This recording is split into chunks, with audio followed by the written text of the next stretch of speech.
This is Monica Perez here today with a new guest, someone we haven't spoken to before, whom I developed a rapport with on Twitter. So even though that's totally a controlled platform and I'm completely suppressed, it is a source of lovely connection. So I'm happy to say hello to Stephen Ridley. Thank you so much for being here. Thank you for having me. It's quite an honor to be on your show. Oh, I appreciate that. And I've been looking forward to this for a long time. And what I thought was cool about what you do is they're threads, they're Twitter threads, but they're actually very well crafted, very well produced. And they have that quality where they're meant to introduce someone to a subject, not get super, super deep, but be well researched and provide some food for thought. And, just have someone say, you know what, like I'm thinking of this thing differently now. And I want to get into that, but I want to know a little bit about you. I've read some stuff about you, but I want to hear it from your own mouth, how you would describe kind of what your background is, how you how you feel comfortable, even because this is not your day job. It's not, how you feel comfortable just saying what you want to say. Yeah. Just give us a little bit about yourself. Yeah, sure. So I'm a technical person by trade.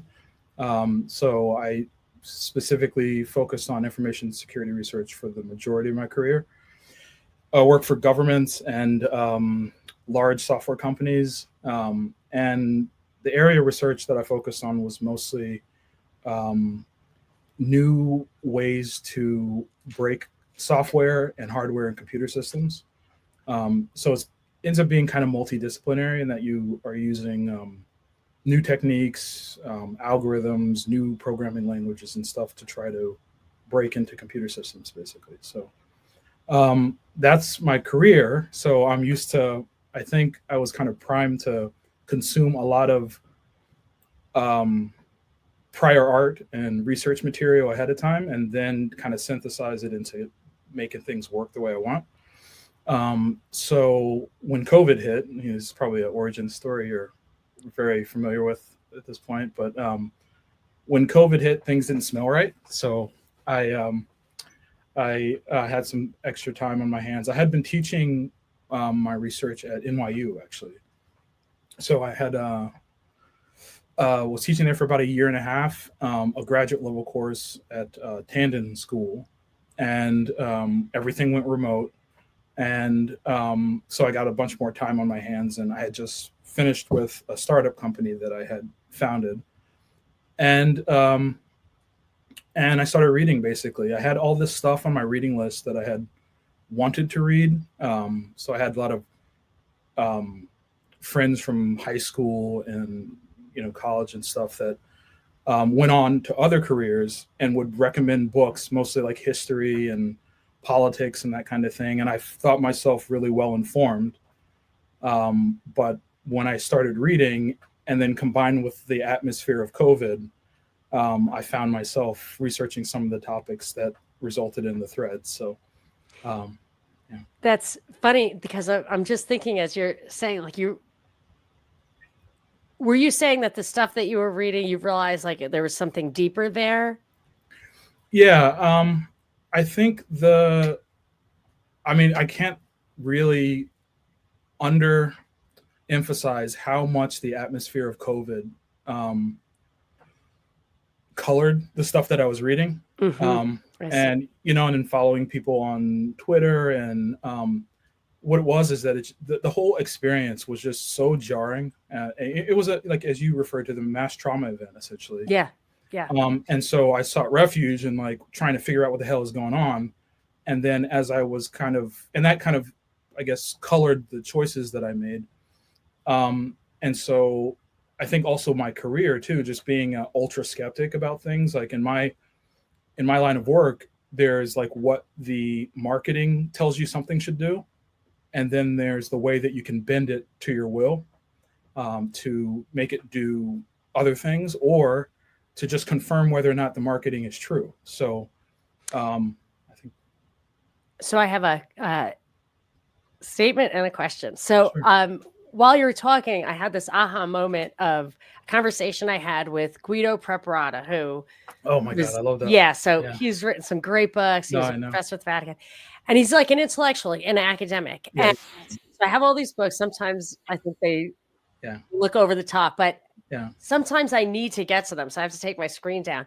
Yeah. And he said, all those books are crap. You should just throw them all away. And I was like, what are you talking about? And he really meant it. And I realized that he's used to talking to normies. Yeah. But what he doesn't understand is the books he thinks that Are there? are in the living room, in the front of the house. Yeah. You know what I mean? Like a Churchill biography. Yeah, and, exactly. Yeah. You know, all that stuff is there. It's all in the front of the house. This is the Sanctum Sanctorum, which actually one of the reasons I have a screen up is that if anybody else is using this, I don't want people like at school, or did you ever hear Norman Dodd has that? It's on your thing. Norman Dodd's on one of your threads. Yeah. So he says that one of his guys got arrested basically for a book he had on a bookshelf. So I don't want like my kids who are Zooming or my husband or anybody to have any of this stuff because you can read some of those titles. Yeah. I don't want anybody to, so I put that screen there. It saves for everybody. But now I have to get back to Guido and say, oh, you might think this stuff is crap, but you would absolutely have to be 2 rabbit holes deeper than I am. Because half of it is crap. Like half of even the rabbit hole stuff is crap, but not all of it. You know what I realized? That was like one of the epiphanies during some of this stuff is that most of the books like at the bookstore are garbage. And it's meant to fiction and nonfiction. And you know what? Joseph Farrell, I think it was on Visigoth. I don't know if you're familiar with the Visigoth archives. He's yes. William Ramsey's putting them up, aren't Yeah, that's right. Yeah. So I think Joseph Farrell said most of the books are there to basically keep you away from the real information. Right. And so like Google Bomb. A Google Bomb is like where they put stuff up there so that you can't find what you're really looking for. Yeah, we call that search engine optimization. Exactly. See? It's a feature, not a bug. Yeah, but so actually about Guido Preparata. So it was one from your show that I read, Conjuring Hitler. And then one of the shows with Guido Preparata, he, on an offhanded comment, was talking about Veblen Thorstein's theory of the leisure class, which is amazing. Is it really? Because I got it and I was like, gee, this seems kind of commie. No. You know, I'm not gonna read it. It is a little bit. I got some like Rockefeller vibes from it because I think there was some history there with Thorstein and like the Rockefellers and stuff. But there was a little bit of that in there, and it definitely kind of smelled of Marx and Engels a little bit. But I think if you just look at it like a psychological, societal analysis of the way things kind of stratify, like why people follow fashion trends and these kinds of things. And Marx and Engels were pulling on threads that were dangling. You know what I mean? Like it's my old thing about the Rolling Stones and Tavistock. It's like, well, it wouldn't work if they weren't good. Like it's going to actually have some value. But before we get into it, and I don't really want to interrupt the flow, but when you said you do government and private work, if on the tech side, would you, because I look at like how much the government spends. I think the government employs, I think 25% of the people or something are paid directly by the government. Would you say in the tech world, is it 25-75, or would you say the government really dominates the behind the screen world? I would say, so my sphere was information security. And actually Mike Benz, if you're familiar with that guy, he has a funny quote recently. He said, the only legal way to be a hacker in the United States is to be a criminal or a government employee. Right. So I actually wrote that, hacking the system. That's your job. I wrote that down. That's his job. So paid hacker. Yeah. So I mean, I don't really, to be fair, there's like the operational side where people actually are hacking into things. I was more on the research side, trying to find new ways to fiddle with stuff and then presenting research and writing papers and stuff.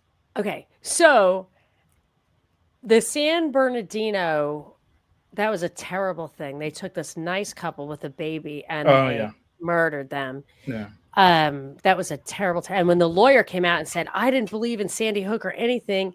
And this is crazy. Boy, you never heard from that guy again.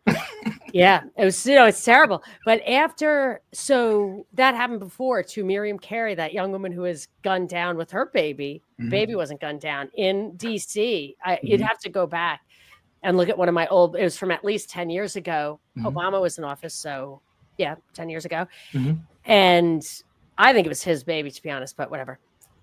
And they gunned her down, and she had a lawyer, and they put him in jail for some like fee he owed, and they charged him $1,000 a day penalty. So like he could, if he didn't negotiate, he would be in jail basically forever. It was like a debtor's prison. But anyway, so the San Bernardino thing, I got an iPhone shortly thereafter, just a new iPhone, and they asked me a security question, and I said, well, they can just hack into it anyway. And he said, no, don't you remember the San Bernardino phone? They couldn't get into it. And I'm like, are you kidding me? Like, you really believe that? Yeah. So do you believe that, Stephen? I'll just put it this way. Apple started using it for aggressive marketing after that. Okay. Yeah. So.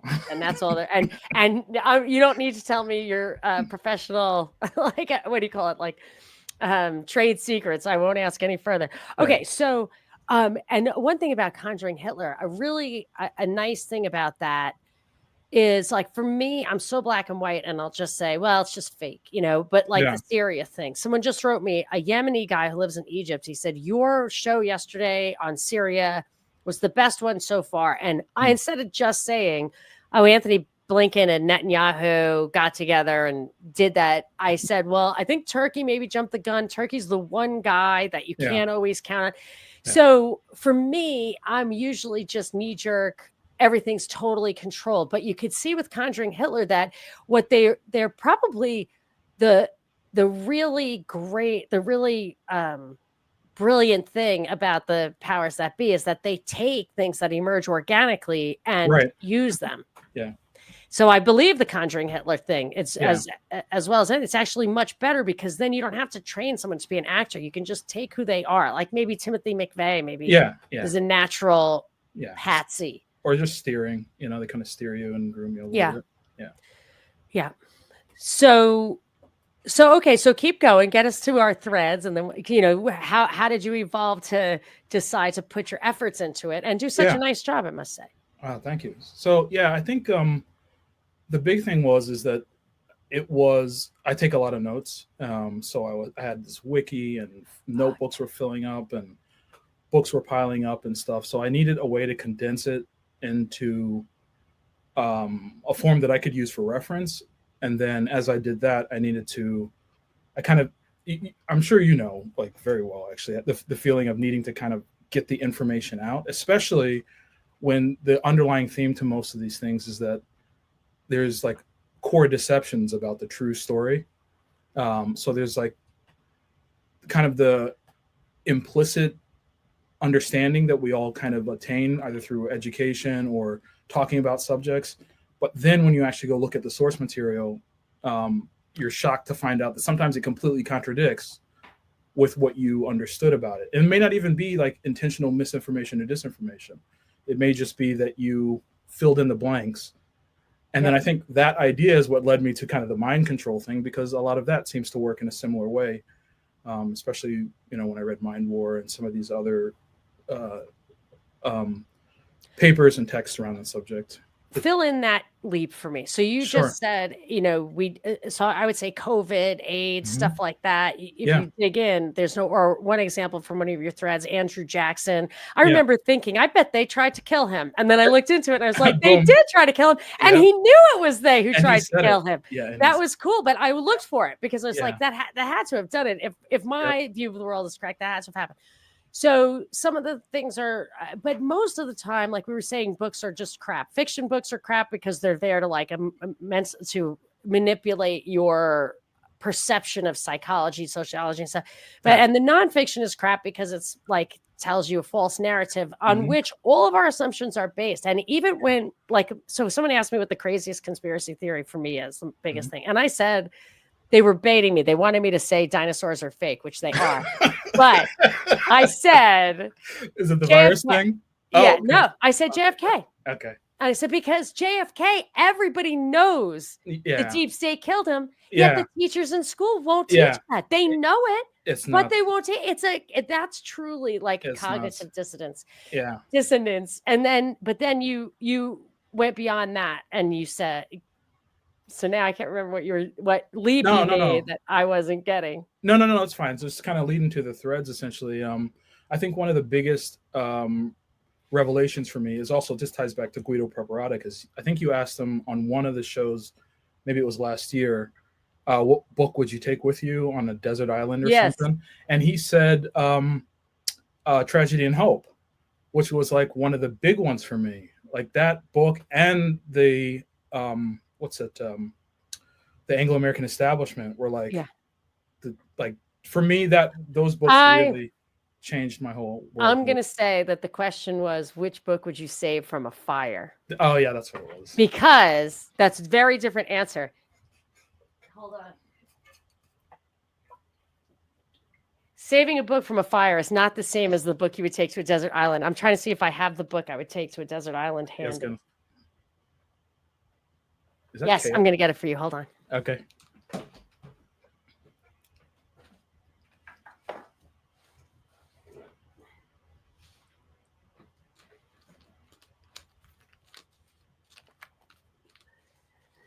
If I were stuck on a desert island, this is the book I would take, which is... Oh, come on. Are you serious? Yeah. The Complete Works of Shakespeare, illustrated by Rockwell Kent. And I'll tell you why. All right. It's the Complete Works of Shakespeare. So if you're going to be on... I probably got like a good 40 years left. You need something that's hard to read, has a lot of like hidden messages, something that's really going to engage you if you have to read it over and over again. And Rockwell Kent is a great illustrator, so you get some art. Yeah, nice.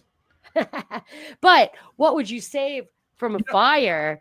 Yeah, I mean, let's think about that for a second. What book would you save from a fire? Oh, I don't know about that, but let me comment on your Shakespeare one, if you don't mind. Oh, sure, yeah. A similar experience, because I went back and read Merchant of Venice again. Oh my goodness, yeah. Oh, I can't believe that's not all the rage right now. For crying out loud. Right? Yeah. Yes. I played Caliban at the Shakespeare Theater in Washington, D.C.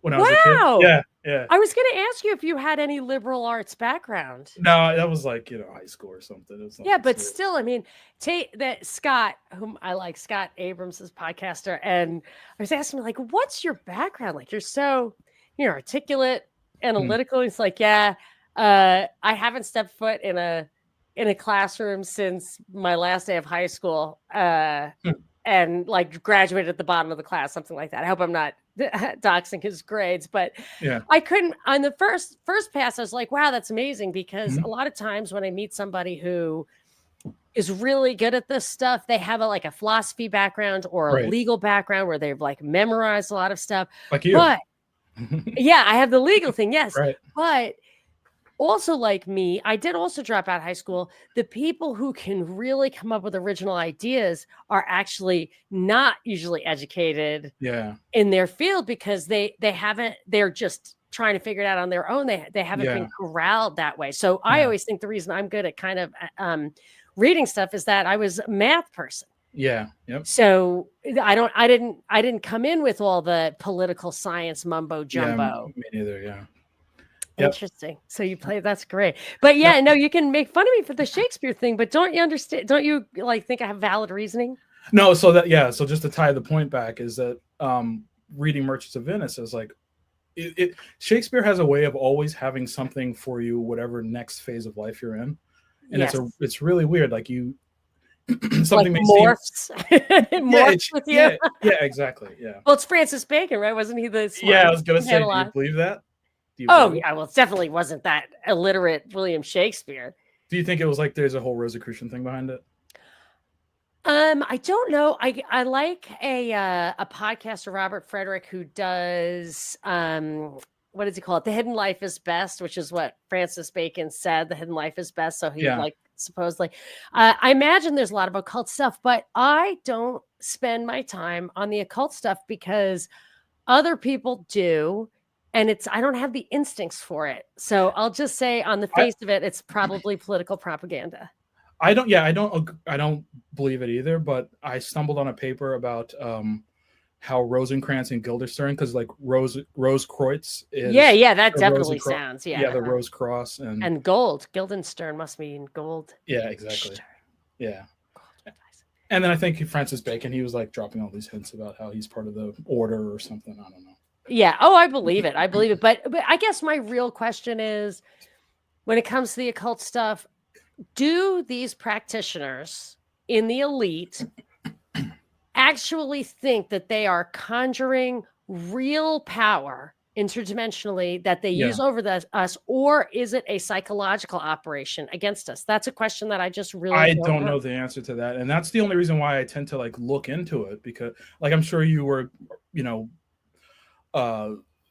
paying attention to that the Balenciaga saga and some of that stuff. I saw it pass my eyes. I cringe when I see the ads. It's just like, I think that the main purpose it serves is, if those are in fact true beliefs for like these power players or whomever might be involved, it's at least interesting to kind of be familiar with what it is they think they believe.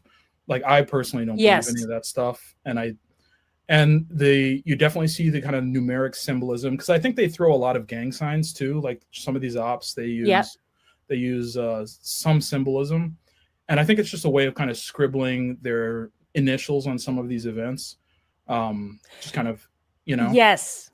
And so for that reason, the symbolism seems important, but other than that, I don't really buy into it. Like I use the analogy of Babe Ruth. It's like they're pointing and they're saying, this one's for you, Joe, or whatever. And it's a sign. I think that kind of thing is a sign of contempt for us. It's laughing in our faces. And they don't respect us. They don't care. That's why Trump can play a villain and he doesn't care. Yeah. So, okay, very interesting. So let's move to a thread. Are you ready to move to a thread? Yeah, sure. Or did you want to, like, do you have a, I had to get it off my chest kind of thing. That's where you were with this, is that you had to just get it off your chest and do something with the information that you came up with? Yeah, it was just a way to kind of get the word out, basically. I just kind of felt the need to share with people what I was finding. If I'm burning all these, it's, you got a great following. I noticed you have a huge number of Twitter. Like it must have really caught on. No, I mean, those followers are mostly dropping off because they're people from my old career. Oh, that's too bad. I had hope. I was like, wow, this guy just grew organically with truth. No, oh my gosh, that's so great. No, I'm being a little self-effacing. There have been quite a few people joining, but I think, as you probably very well know, Twitter is it's a strange beast, because you don't know if they're censoring or if they're actually shadow banning you. They're pretty good at kind of, at least since Elon Musk took over, they seem to be pretty good at hiding evidence of the shadow ban. But the reach for me has definitely fallen off. Like I used to post stuff and get like 5,000 views and a bunch of retweets. I feel like I'm in one of those sci-fi movies where like you walk through the door and the door closes behind you and it's just this huge black vastness of space, and you're just like, oh wait, I'm completely alone. Well, one of the things so I don't think that you should feel that way, because I will just speak from personal experience. Your show is really like, your analysis and synthesis is right down the middle for me. Like there's a lot of personalities on some podcasts, and there's a lot of history that they want to share about their personal lives, and it kind of gets woven in. But yours is just like, your synthesis is awesome and your analysis is really great. So I so appreciate that, because I often wonder, there's so many podcasts now. I often wonder if it's even worth it. And I made a decision a while back that I feel like it's very easy for people to kind of bandwagon with trends, and like people will enter the space. And I said, you know what, if I just stay true to, what I think and share my thoughts, maybe over time it will have lasting value. Yeah. So, and I think we're going to see that. I think we're going to see that soon. And I'll never have the boost that like a good social media, backwind will give you, but they can't take away from me that I had built up so many listeners over the years before they really cracked down. Yeah. So that's excellent. So let's I mean, I just started looking through your website full of threads, and I mean, you saw me like all night long, like, no, wait, we got to talk about this one. We got to talk about this one. I want to talk about that one. Yeah. So, I mean, let's just and then I didn't look through the ones I wanted to talk about. I didn't overly scrutinize because I wanted to have fun learning about it with you. Like I wanted to watch it with you. Yeah. So, like the one that you want to start with about Jonestown, I didn't even look at that one. So why don't we start? And if you let me get to where I can share, I'm going to share your screen. Are you ready for that? Yeah. Let me load it up here. That's it. All right. So, before I start, like one of the things that I really appreciated during like the COVID was there were other people kind of posting these interesting tweets, and sometimes they would turn into threads, sometimes they wouldn't. But I actually really appreciate the way Twitter allows you to, it's kind of like this in between literature slash, it's like digital mixed media, I guess is the best way to describe it, because you can have embedded videos and, screenshots and that kind of thing. So on this site, I just kind of tried to simulate the same experience, even though you can link directly to the original Twitter thread too. Do you have Substack? I don't. But I read a lot of Substacks. Yeah, they have that. It's a clunky right now, like not intuitive, whatever. Yeah. It'll have to come. But I really like the way they mix up the media too, that you can access different things. So yeah, if you want to make something of this, want to generate a little income or share it with like-minded people, you might want to consider that for the reasons that you're saying. But yes, I do. I like the way it mixes up like that too. I used to like Facebook, but I really prefer Twitter. Yeah. Okay, let's see. Yeah. I heard about your Facebook saga. Oh my gosh, I've had so many. I just give up my WordPress, my Facebook, whatever. Yeah. And it's a shame because I'm not really entrepreneurial. So for me to actually get something going, like that blog, I loved it so much. And I was in the habit of blogging once a week. And I really cared about the writing. And I would spend like 4 hours on a blog post about self-driving trucks, Yeah. And when they took me down and I had to like have somebody build me a website, I couldn't just use the WordPress thing. I just never went back. And it's a shame because I really enjoyed it. Maybe in my retirement, I'll write stuff that nobody needs to read. Stuff about pickling or whatever. Enough people are doing. My friend Lanny at Greener Postures does. I mean, no one should do anything about food preservation because she's done it all. But anyway, so a little hat tip to her for really mastering her art. But yeah, I'll see if I can get back to a little writing. So show me what you got. Yeah, sure. So this was one of the first ones. I think the Central Bank thread was like one of the biggest things coming off of the Carol Quigley reading and stuff like that. And then Jonestown, obviously, it's probably one of the natural things people look into. And one of the things that I found most shocking about Jonestown was that it was I found videos and some accounts of the fact that they sang the Soviet anthem. They used to like do these songs that every night, I guess, is like a community building exercise or something. But the night before the mass suicide, or 1 or 2 nights before, they sang murder. So for me, like, and I'm sure this is the same for you as well. There's just some nuggets of information that just completely revolutionize the way you look at a subject. Yep. And this was one for me. And this kind of like was the dangling thread, as you said earlier, like that I just pulled on and I just kept going. And, much like Casolero, like it started to tentacle out in different directions. And that's why I named this thread the Tentacles of Jonestown. Oh, nice. And so, I tried to color this with some of the notes that I was taking in line at the time. And this for me is more of a personal note, but like Paul Robeson and some of these other Black leaders, W.B. Du Bois, were like these folks that I was taught to, that many people in the Black community are taught to kind of revere. And I was shocked to find along the same time that this, like I basically found the Soviet anthem at Jonestown and then went searching to listen to it and actually read the lyrics, my gosh. And then stumbled on Paul Robeson. Yeah. I was like, oh my God, what the hell is happening? So it really changes your worldview. It's, ironically, the communist stuff, that's controlled opposition. Instead, it makes me crazy because I'll read books that are anti-imperialistic, and of course, as a libertarian, Yeah. I'm totally anti-imperialistic, and 9 out of 10 times they want us to, they want to confiscate everybody's private property. I'm exactly. like, what are you doing here? Yep.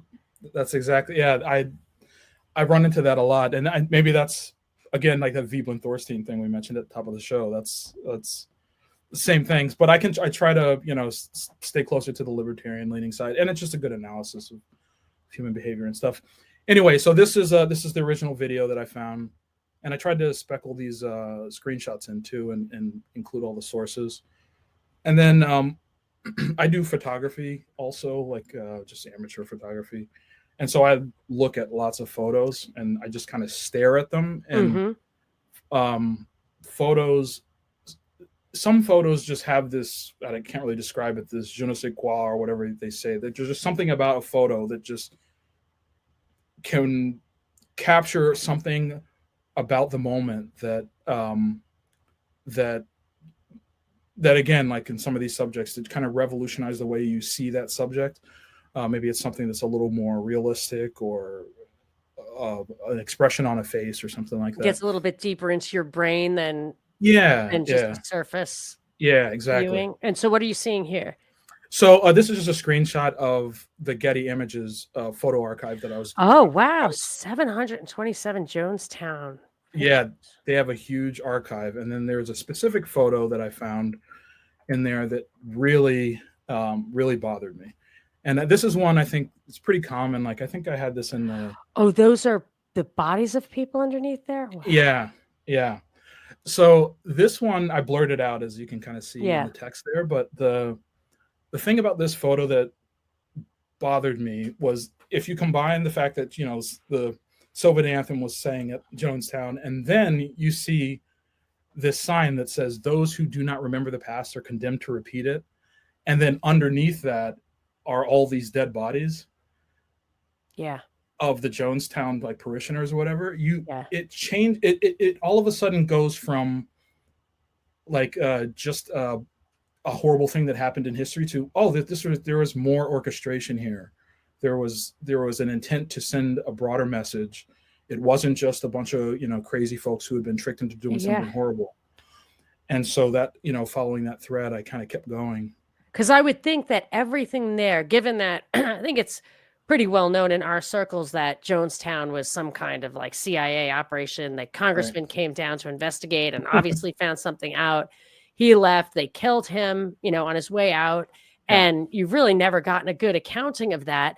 Right. So if I were to look at these kind of details that you're looking at, I would say really nothing was probably there that didn't have a purpose or a meaning. It was a very deep psychological experiment, if nothing else. Right. And these details that you mentioned are some of the things that I discovered as I kept exploring here. So, and I think I'm surprised they released those photos. I mean, you can't even get moon landing photos anymore. You look at his shadows, Monica? That's like my favorite. No, they lost them. Yeah. They lost them. Oh, they were up there and they forgot to take pictures of the stars. Oh. Have you seen that video on YouTube of the Nixon calling the astronauts in real time? That he talks to the astronauts in real time. I thought it was fake. I thought that was an actual deep fake. No, that was aired on national television at the time. That's funny. I was sitting next to a photographer on a plane once, and he totally believed in the moon landing stuff, and of course wanted to change seats because I had cooties now all of a sudden. But I said, well, how do you explain the lack of a time lag? Do you know what the explanation for that is? Because there should be like a 2.5 second lag between there isn't. Yeah. The explanation, get this. The explanation is that they did it in advance. Mm-hmm. Didn't want people to have to wait those 2 seconds. So they edited it and then acted like it was live for the excitement. Hey, can you imagine? That doesn't, first of all, it would never happen. But second of all, it doesn't even make sense because those 2.5 seconds are the excitement. Yeah, yeah. I mean, like we put up with satellite delay now, right? It's like it's pretty obvious. Yeah, There's they just didn't think of it in advance. well, I mean, there's the temperature swings too in the capsule, and Oh, there's and no yes. water on the Oh, moon, so there's a basically million things. it's all broken glass. It's like I okay. would just say, I'm in the buggy. Like, how do you get the buggy there? And it's yeah, not in the lander I'm photo. just saying there was a ship up there and these guys beamed down to the surface and then just beamed right back up. Like Yeah. their little thing went back and forth and the ship was just, I don't believe it. That's Look, tricky. I want to believe in the moon landing. I spent all my life believing in Oh, the moon landing, but that's sweet. but Oh. but but like I said, with most of these subjects, it's like after a point, you're like, all right.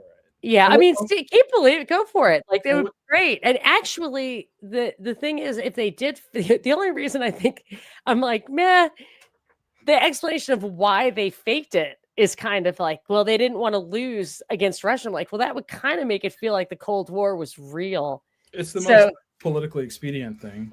yeah, I mean, Just like, whatever. Anyway, you don't have a thread on that yet, right? not So yet, but I have a let's lot of focus notes. on this. I Okay, got to notes. go ahead. Now, why would read that? Yeah, yeah. So this next section says, now why would someone hang that photo up or that picture up above the meeting room there with all the dead bodies? Yeah, What is it, a message to us, the viewer? And that's how I was interpreting it. yeah. And so, if so, who exactly was doing the warning? And it was kind of that thread that led me to. Or was it an "I told you so"? I wonder about that sometimes too. I think there's a possibility that could be as well. But I also kind of, and we'll get to this near the end of the thread. I think if Jonestown is what I suspect it is, it was A future warning. it maybe not so much a warning. I think it was an experiment. I think it was a test case. Yeah, Much like a lot of other stuff going on yeah. at the time, and it became institutional knowledge that was reused during other mass trauma events. Let's put it that way. Yeah. So, I hear you. So I can't tell what we're seeing here. You've got a picture. So people will be listening to this. So far, audio listeners aren't missing anything. Okay, that's good. But this photo, I don't get it. No, that's fine. I blurred it again because I didn't want to have gore on my site. But basically, this is an upside down dog that was amongst the parishioners. So whoever was coercing these people to inject themselves with poison and drink the Kool-Aid also did it to the animals. So this was kind of right.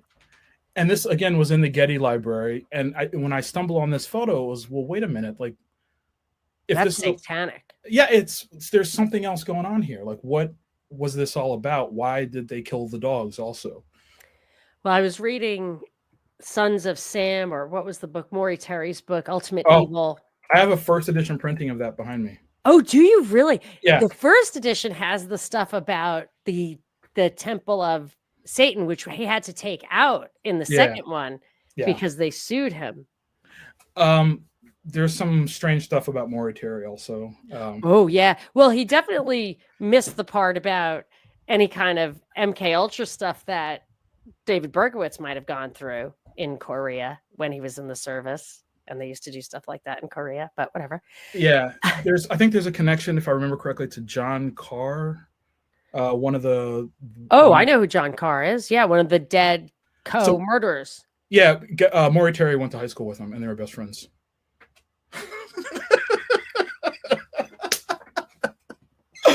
What? I know. Wow. Exactly. What? Okay, I don't even want to get off subject. Sorry. No, I can actually feel like new electrical synapses, like brain pathways opening up. I'm like, wait a second, that's why Berkowitz wasn't even, and he talked to him and not the other guy. And wow. Yeah. Okay. Sorry. Interesting. Well, I mean, limited hangouts are hangouts after all. I bought the first edition, like I said. We'll keep that's cool. But this guy, so this thing about the dog, though, so they were saying this, and it almost looks like it was skinned. No, I think that's just the yellow dog. Quality of the photo. But that they killed dogs as part of the ritual sacrifice. But that seemed, and I've also read that many of the people, some say most, some say almost all, were shot. Yeah. I didn't hear that, but I do know obviously on the tarmac there was the big shootout. Yeah. That's the one that uh Holson or Jackie Spears' boss, the one. Yes. Yeah. So The she one. testified he died. Yeah. And but I have seen there's some for sure confirmed some of those people were shot. I think the idea was drink this or I'll shoot you. And by the Yeah. end, if people are already dying, I mean, you could even see some people not just laying down to die, but like crawl in a crawling position if you look at some of those photos. Anyway, go ahead. Yeah. Yeah. So just kind of going along with the whole thing. And how are we doing on time? Should I pick up the pace a little bit here? No, we've got, another, I would say 45 minutes. Do you have something? No. I'm good. Okay, so let's go to the top of the hour. Does that sound right to you? Yeah, that sounds good. Okay, great. So, again, like I'm taking all these notes, and one of the things that bothered me most about the parishioners of Jonestown is obviously the racial issue. So, I always wondered about that too. Yeah. So what was going on there? And obviously, I ended up finding out where these people came from, which we'll get to in the next slides. But this was kind of my guess is that so this slide that's up on the screen, like I was shocked to learn about Julius and Ethel Rosenberg and how they were kind of helping fund the Harlem Renaissance. I was shocked to learn that the song "Strange Fruit" was actually ghost written by Abel Meeropol. Ah, that was Nina Simone, right? Was that her? Yeah, and did she cover that? Yeah, I always thought it was written by Nina Simone or Yeah. a black her singer. people. Yeah. Yeah. I mean, these are other little that's interesting. Parapolitical things. That's propaganda. Yeah. Yeah, exactly. Ho Chi Minh hung out with Marcus Garvey on the Upper West Side. I didn't know that, and discovered that through some of my research. That changes my whole view of things about that. And then obviously, I'd always wondered why the red salute was so similar to the Black Power fist. I think that was a kind of a PsyOp rebrand. Yep. And then just some other more, I guess, contemporary references to the leader of BLM, which what's her name? Is like Colors. Yeah, Patrice Colors. I couldn't remember if it was Patrice Colors or if it was there's another one, because there's actually a mixed race girl too who her motivations for starting BLM is that her white father was mean to her black mother and would always ask for coffee. So my white father is mean to my white mother. Black mother. I'm saying in my case, like I should really hate white people. Oh, I see. Yeah. So it just like so I just kind of tried to sprinkle that in there because it obviously there's a kind of a racial element to this whole thing. Yeah, definitely. And what's your answer? Why do you think that like in Jonestown it was more black people, disproportionate? There was a and we'll get to it in a little bit. Okay. Most of the people at Jonestown or that were members of the church were basically all the parishioners came from San Francisco, and Jim Jones's church was based in the Haight-Ashbury district of San Francisco, and they were recruiting a lot of people from just across the bridge in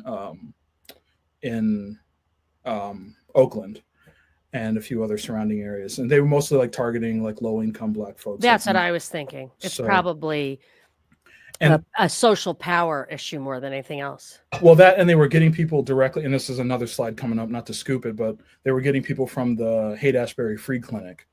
So, you have kind of a filter there for low-income people.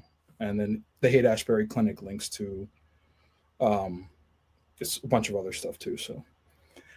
So moving along, I was really surprised about just the racial element here, and it connected to some of the other things. And so this is really the value of the thread that I wanted to present to folks. As I started doing the research, I realized how close in proximity so many of the pivotal moments from the 60s, these cultural moments, like these bands. And I read, what's his name? my recall is usually good, and I get on the line with you, and I'm losing everything. No, you got it. No, but that's the Laurel Canyon book by Dave McGowan. Oh yes, weird scenes inside the canyon. Yeah. So, I mean, interesting. A core common theme with that is like all the strange things that happened around Laurel Canyon, right? And then you can see it in other movies too, like what's that Leonardo DiCaprio movie, the Once Upon a Time in Hollywood, right? With the Manson story, and they kind of weave in all of these different events that are happening. I realized that the same thing was essentially happening in San Francisco in Haight-Ashbury. And so what I try to do here is walk the viewer through the closeness, the proximity of all these like seemingly disparate events, to basically show that they're happening within like a 10-block radius. You know, I watched this show. I liked it. Had 2 seasons. It was David Duchovny. It was called Aquarius. It was, I don't know where you can even find it. I don't know where I stumbled upon it. I basically watched I came to the end of the internet over COVID. Like we were locked down for a year and a half, and I watched everything there was to watch. And this one had him, he was a cop, and it went into the Manson stuff. It had his little cult thing and his prostitution, sex girl stuff, his weird petty crime past. And there was a parallel theme of the Black Panthers around the same time and place. And I think it was before they were, that was Michael Aquino, I think, armed them, turned it into a radical thing, but, or a violent thing. But yeah, it was before that. And it was interesting because I had never thought of those 2 things in proximity like that, physical proximity like that. Well, guess where the Black Panther headquarters was? Really? Let me see. I gotta make it bigger. I can't see that. We're gonna go forward. I'll jump forward a little bit. So just I have that. Yeah, walking through here. So Charles Manson, basically like right around the block from the People's Temple, which is where the Jonestown parishioners came from. Wow. And then right up the block is that whole Patty Hearst SLA debacle. Yes. And Charlie West was in there, of course. Sorry, did I jump the gun? This is the one I didn't look at. That's all right. Gong. Wait, don't skip Falun Gong. Oh no, this isn't the Falun Gong. This is Jimmy Falun Gong. He's a really good kind of parapolitical Twitter account. Oh, okay, got it. And he did a thread on the Siamese Liberation Army. Yeah, interesting. Yeah, I always thought her story was wacky. Well, we're talking about Getty, right? Getty and the Hearst family. So they're already wacky. Yeah. Well, I mean, they're just like, Hearst. Yeah. Hearst, of course, the masters of propaganda. Yeah, they invented propaganda. Own the newspapers, and Getty is the same. Eileen Getty is the same, from the Getty Oil Company. So, and it was Folger who was up on the. Folger was one of the Sharon Tate victims. What was her name? Abigail Folger was one of the victims of Charles Manson, but I don't know the connection. Just another rich family, but it's the Folgers of Oregon, right? Like I thought it was the coffee people. I don't know where they're from. Oh, were they? Was it the coffee people? I'm looking it up. Folger Theater is what I thought. The Folger people. You'll know. Anyway. Yeah. Yeah, I'm just gonna. I keep going while you look it up. Keep going. Because this relates to what you just mentioned a few minutes ago. Yeah. Eldridge Cleaver and the Black Panthers headquarters are 1.5 blocks away from Charles Manson. So. Wow. Yeah. Exactly. Yeah. So that was quite a shock. And then it's relating to the Aquino stuff. Aquino's apartment is actually I'll wait for that to come up. Anton LaVey and the Church of Satan was right around the corner. I haven't read too much stuff about him. I haven't watched that movie or anything. I'm just not really interested in the really dark stuff. Yeah. I don't like it either. So the Folgers were the coffee people. Okay. But they were Yale people, and it was all that World War II. So they're the family. Yeah. And then there's the Process Church, which obviously tentacles out into a bunch of other topics. But I do remember the logo. That's crazy. The Grimston, the logo's nuts. The Yeah, the Grimsons, Grimsons, those were the ones who made, I think, Maury Terry take that stuff out of yeah, the Ultimate Evil. Yeah. yeah, and then the Grimsons also came from the UK, and I think there is a Yeah. Tavistock connection there. So Yeah, but that does, the logo for the Process Church looks a lot like a swastika to yeah, me. And the and, Process Church, someone was telling me, like, this is maybe another rabbit hole to go, like Yoko Ono had something to do with it, maybe John Lennon. And oh god, I know that Mick Jagger went with the Marianne Faithfull, who was Tavistock, and also I think she was a Masoch, sadism and masochism. I yeah, think yeah, she was yeah. a Masoch. You mentioned the Rolling Stones earlier. The Rolling Stones, they were funded by Decca, which was their label, was Decca Records, but Decca Records was actually a money-making front for Decca sonar systems, or Decca. No way, like a defense company? It was actually the targeting computers that were in the helicopters in Vietnam. Wow. I'm So, looking at this. This is crazy. I'm just looking up. so yeah, that was a surprise too. That one, I think that was a Covert Action blog post or one of those. Wow, funny. So, yeah. Just continuing on here. Yeah. Mm-hmm. So Process Church, Anton Levine. Wow. Yeah, and this obviously Process Church connects to the, like you mentioned, the Grimstons and the Yeah. Son of Sam. Oh my gosh, Sirhan. I know. No, I read about him in one of these things, and I said, "Oh, come on!" And then I saw, because I live in Pasadena now. Then I saw that he went to PCC. PCC is the Pasadena City College, which is where Saxon Rockets, the Parsons. There's a huge building right downtown that says Parsons on it. Jack Parsons, which invented the JPL, the Jet Propulsion Lab, which is here, which is huge. It looks like just like a little teeny sign like that, but if you go up on the mountain, you just see it's huge. Yeah. And someone was telling me once, like, their reservoir was full and like the next day it was empty, and people were like, "Oh, we have water shortages." Like, what is happening here? I don't know. But when I realized that Sirhan was actually at PCC and some other stuff, and here, I think the Planetology Society or whatever it's like, the Carl Sagan thing is here. Scientology is here. Yeah. So then when I realized he was from Pasadena, I knew. Well, Jack Parsons is linked up with Aleister Crowley. Well, not just Crowley, but also the Church of Scientology. L. Ron Hubbard. Yeah. Those guys were all military intelligence, and then started, like, one started Satanism, one started Scientology. Yeah. I think L. Ron Hubbard had been a science fiction writer. Yeah, well, he didn't do very well, but what, Battlefield Earth or whatever was his attempt. Oh, is that what it was? Yeah, Battlefield Earth. Okay, you got me distracted. Sorry, but there's so many threads to pull, and you're the thread guy. Don't blame me.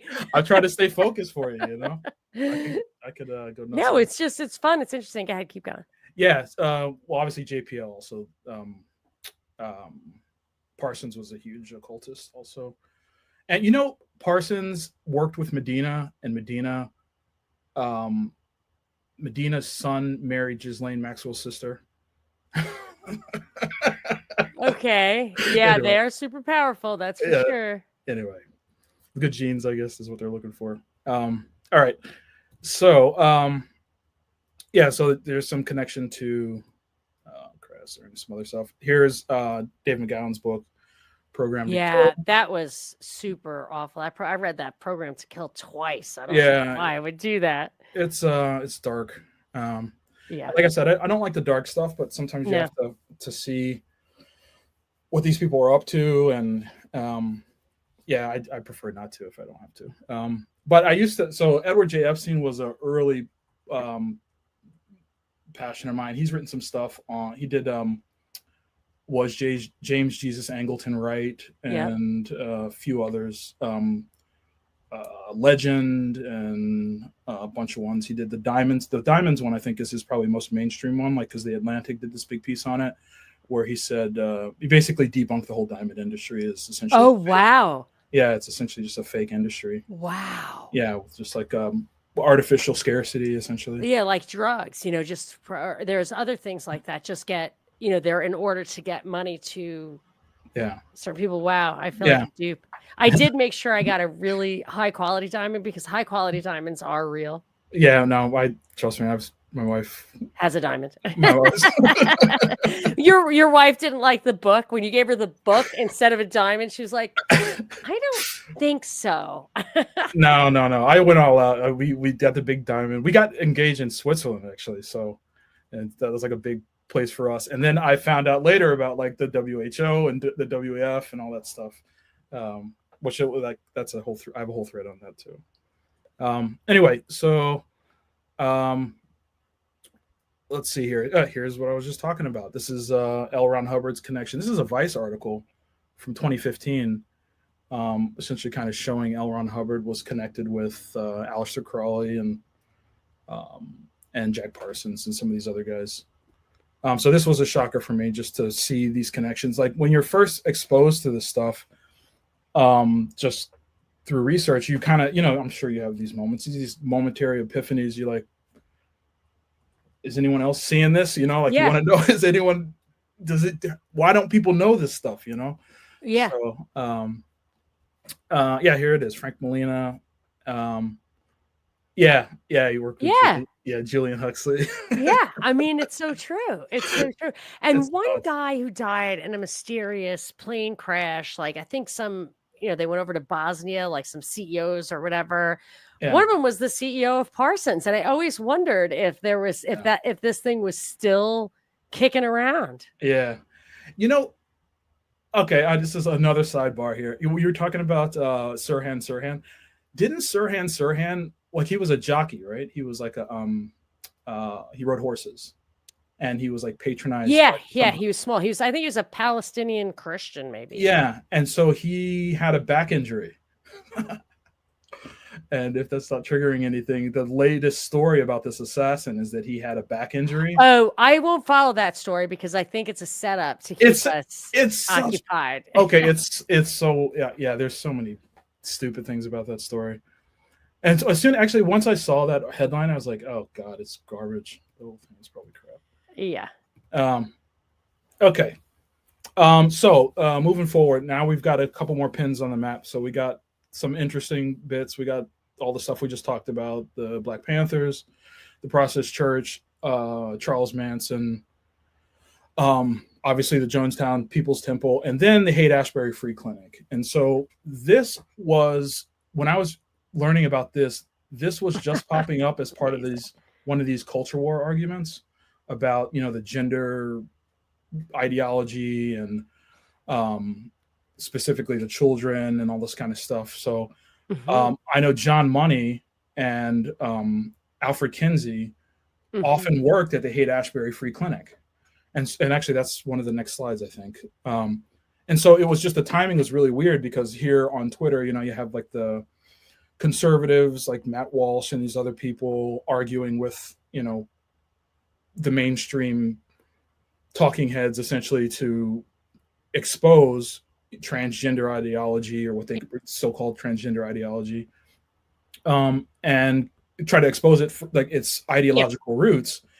And here we have the Haight-Ashbury Free Clinic is like this locus of not just some of the origins of some of these ideologies, but also as a recruiting ground for the parishioners of the People's Temple who would eventually commit suicide at Jonestown. Oh, interesting.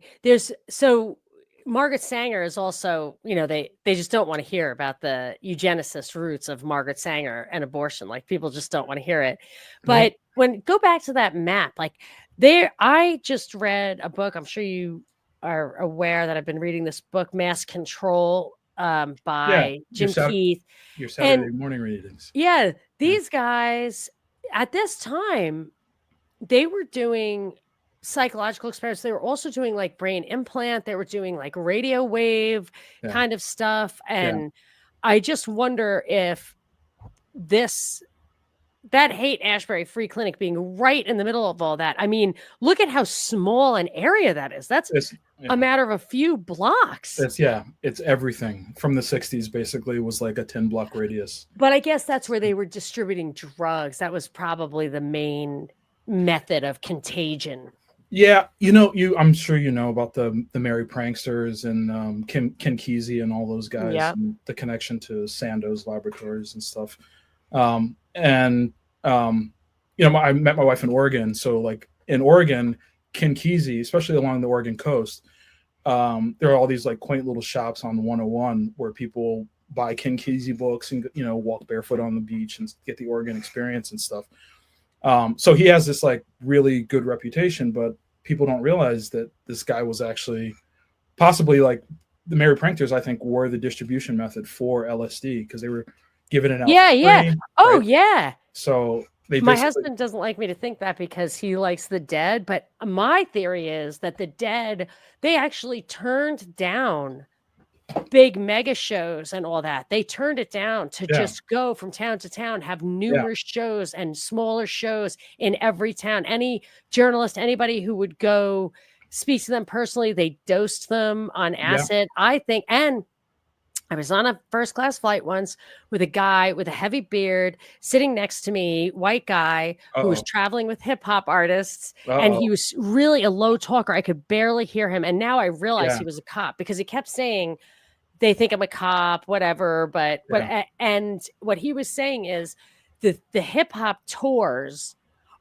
they make more money with the drugs that they bring with them than they make from the tour. Maybe not the actual artists themselves, but the whole entourage, the retinue is there to sell drugs from town to town. And that's what he said. And it would make sense that touring is just big business for drugs. I think, they're also just essentially proselytizing, and it's kind of the distribution mechanism too, for such a new drug, especially if you want to,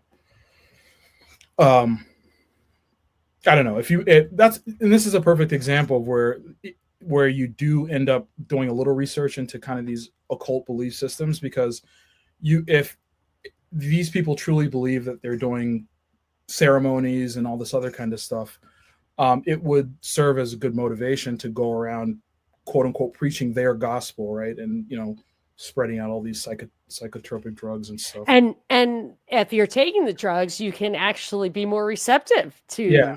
I think that's really the goal, is just to get you in a disassociative state. And it's just a shortcut to that, as we can intuit from Jolly West's work, right? Yes. So, Charlton Heston was best friends with Jolly West. It was his only friend. I didn't know that. His only friend was Jolly West. I was reading the biography of Charlton Heston. It was the most boring biography I've ever read. It's like, he didn't do anything. This guy did nothing except for he happens to be best friends with Jolly West. I was surprised that, not really surprised, I guess, that Jolly West never really wrote a book, because you think for how prolific he was. But I did find one text called Hallucinations. And actually that book is why I haven't been listening to your Jim Keith series yet, because I want to read that first before. Interesting. Yeah. So it's called it's called Hallucinations. I think it's on archive.org. That's where I'm looking it up right now. Yeah. And he co-wrote it too, so it's not like full credit. But also, if Jolly West is who we think he is, right? Like he's, was working with the intelligence community. He couldn't get anything through pre-publication review, right? So, in addition to the fact they want to keep it secret, right? It's $500, that book. Yeah. Because they don't want you to have it. Yeah, basically. It'll go up right now just because we talked about it. It's going to go up. If I actually did like a show if I talked about it on my show, it would be $2,500 by the end of the week. I should buy it right now and talk about it on my show. Not because people buy it, but because of the algo response to the searches. Oh, yeah. Anyway, so just John Money, just to fill in, I think I didn't explicitly mention it, but John Money is the guy who actually coined the term gender role and gender identity. And so he is the, sex psychologist, essentially. And he worked with Alfred Kinsey and a few others out of the Haight-Ashbury Free Clinic.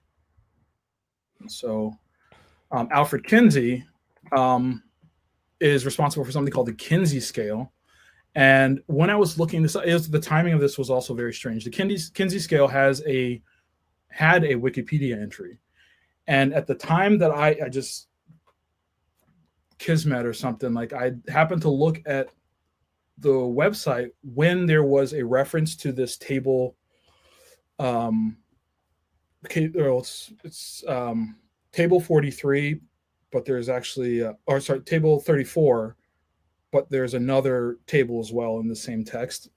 Essentially, I don't want to describe again, like the dark stuff. I try to avoid any of the child. Oh yeah, stuff, I hate but it. For me, table 34 was just a revelation because what it describes. I don't know what it's about. Yeah, what does it describe? Yeah, I'll try to euphemistically describe it. It describes the time that it takes for a child to respond to certain stimulus? Yes, exactly. Interesting. And then it's categorized by age.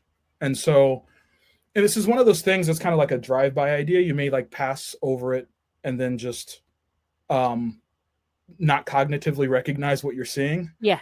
But then when you actually, pause and think about it for more than a few seconds, you realize, oh, this was experimentation. Right. How can they have that information if they weren't abusing children in the worst ways? And they probably follow them for the rest of their lives because they know they've damaged them psychologically. And again, about getting into a dissociative state. Yes, again, they love that. They need candidates for that, which is why I think they do all this school shooting stuff, among other reasons, is to create and lockdown and such, just to create entire generations of extremely psychologically fragile people. Well, we saw that during COVID. I think that once you do the trauma and then they disassociate, and then you can write directly on the subconscious with whatever information. And even if it didn't work, think of all the data they got.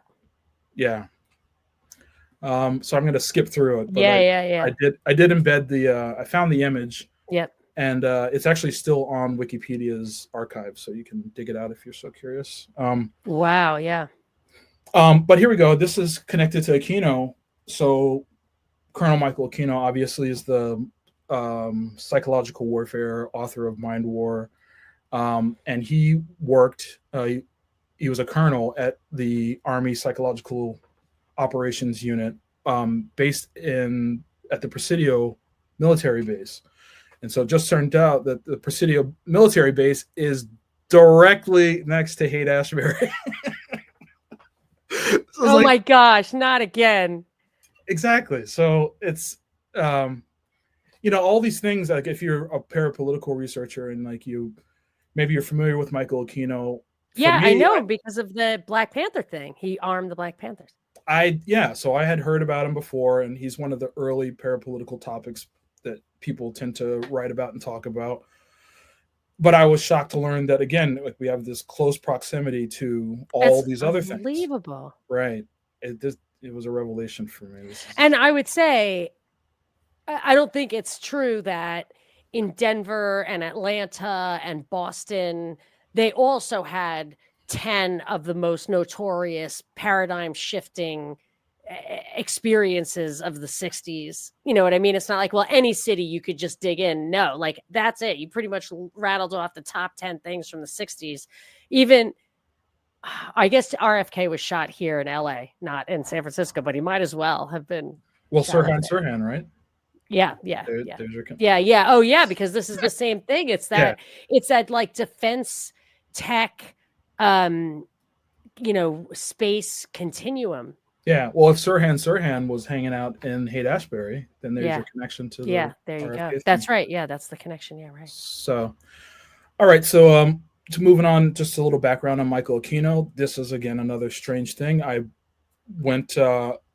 was surprised to find he had an Amazon profile, an author profile, and then right there is so if you are looking up Mind War and you want to buy a copy, and then you click the author link, it presents you his most popular title, which is the Satanic Bible. So if you're, kind of following along with So if you're following along with the whole thread, you have you have Michael Aquino, who's written the Satanic Bible. You have the Process Church, and you have the Church of Satan, like all within a 5-block radius in Haight-Ashbury.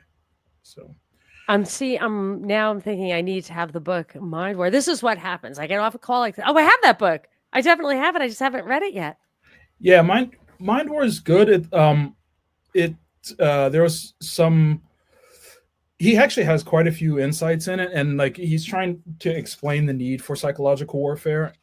And there was a point, I think it's in this thread or maybe one of my other ones. He has this really compelling quote, and like I said, I pulled it out because he says the technology behind warfare has gotten so advanced, and I'm paraphrasing. Yeah.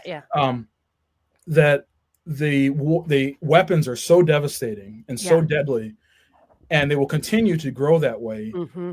That we actually need psychological warfare because we can now wage war in a new domain that doesn't result in as much death.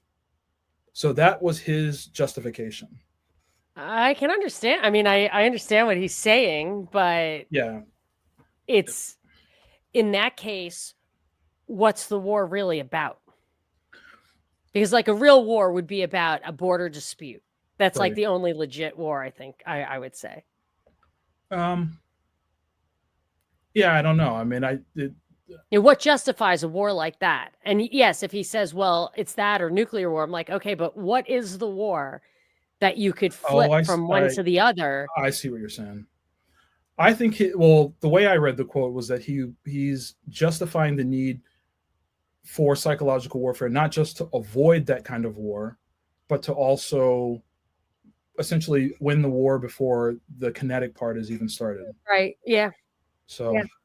I get it. But I mean, then you just realize that the wars that we fight have no justification. Like, I just think the only way you're going to really just get to a naked situation where you're going to have violence with each other is if you're literally having a dispute between countries that, similar to what you would have in a court of law, you just can't agree. And so you're just going to that extent. But what he's talking about is trying to dominate, other people. Yeah. Man. All right. So we connect here to Operation Chaos, which is the Tim O'Neill book. Right.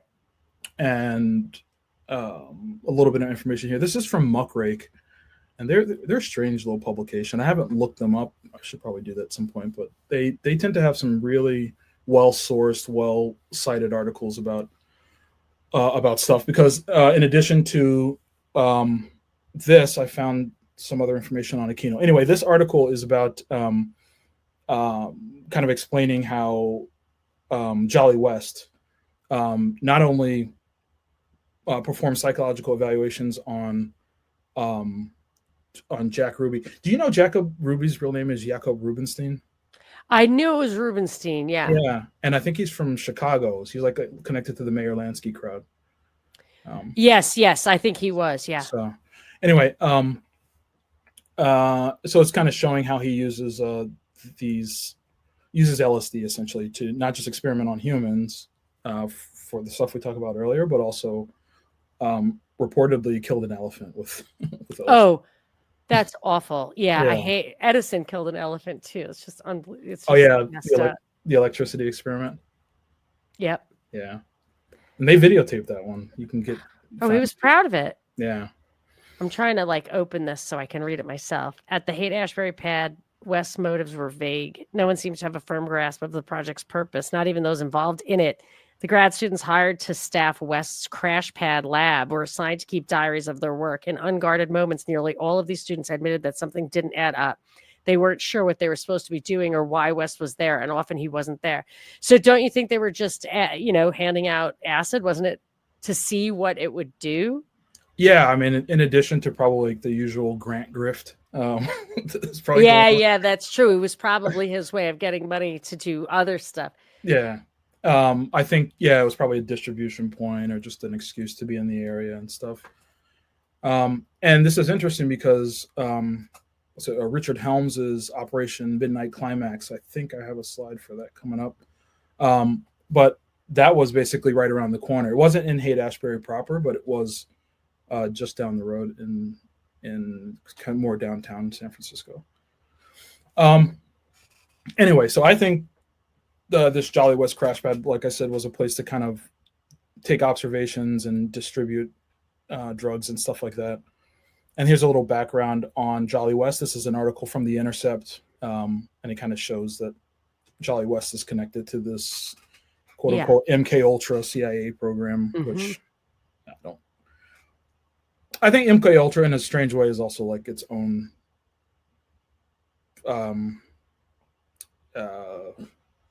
there's a lead that's kind of buried there. I think it's like a limited hangout to some extent. Yeah. It's a corral. Like they can get everybody to focus on that.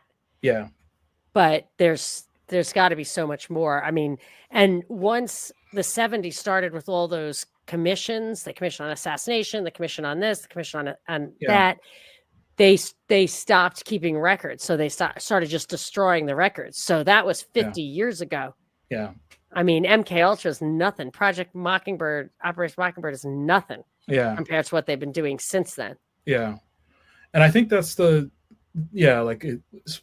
MK Ultra only came to light because of some non-destroyed financial records or something. I don't know how true that is or where I read that, but anyway. Paychecks, yeah. Yeah. So let's see. So yeah, this actually tentacles out even further. LSD originally comes supposedly from Sandoz Laboratories. In fact, you mentioned the Grateful Dead. One of the engineers, like the engineer behind the Grateful Dead sound, is Owsley Stanley. And Owsley Stanley. And I read a book called Owsley and Me, but let me see if I have it. That I have one of them. And he says, supposedly, I don't remember where I read this. Supposedly, one of the first bits of LSD he got his hands on were vials from Sandoz Labs. Yeah, that sounds right. Yeah, so there we go. We're connecting back to the Nazis and stuff like that there, and so that's what this is kind of pulling out. Annie Jacobson's book is good. It's a good layman's introduction to the subject, I think. Is that this book you have there, Operation Paperclip? Yeah. So even Paperclip. There we go with another kind of. I don't think you read that headline. How Nazi scientists taught the CIA to dose Soviet spies with LSD. Was that? Yes, that's it. That's an insider. That's not Intercept. That's a different article.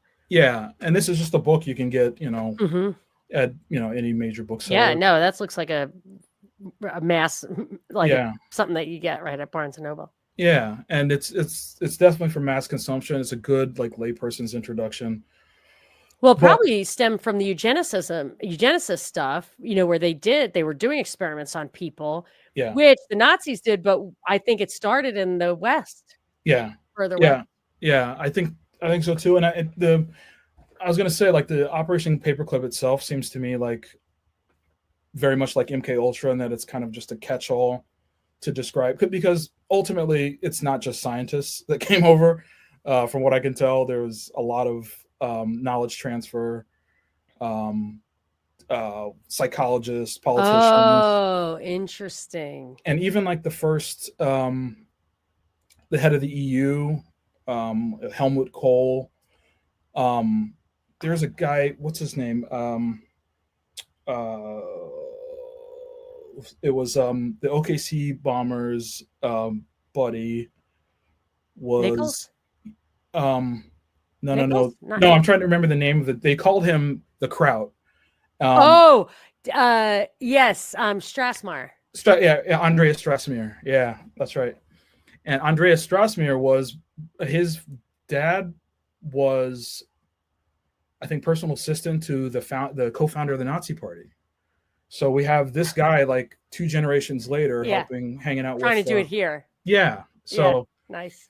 So we got these connections, and then also the first head of the EU was a former high-ranking Nazi.